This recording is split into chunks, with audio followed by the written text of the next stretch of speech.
Oy, Soy, kumusta? Basin gigapoy na mo sa inyong adlaw, kapoy na sa klase, kapoy na sa trabaho, kapoy na siguro sa life mismo.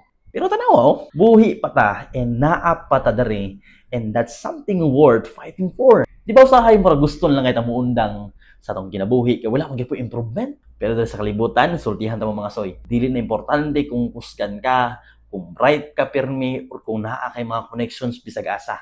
Ang importante kay dili ka muundang. Lisod? Oh, of course, lisod. Masayop ta, normal, masayop ta, siyempre. Pero kana maganing mga successful mga soy, mga tao mga successful mga soy, wala man na sila nakaabot sa ilang giya mga soy, tungod kay wala na sila na fail. Naabot sila diha mga soy tungod kay bisan kapila sila na fail og na down mga soy, nitindog lang gihapon sila. So karon, kung gikapoy na ka, hinumdumin ni. Kapoy ra na, pero dili pa ni tapos. Ayaw sugot mga soy nga kapoy mo i-reason nga dili nimo makuha ang imong damgo. Kaya at the end of the day, walay laing makabuhat ni ana kundi ikaw ra. And you owe it to yourself nga ipadayon kini. So padayon lang mga soy. I hope naman nagustuhan sa tong video. Bye-bye. God bless you.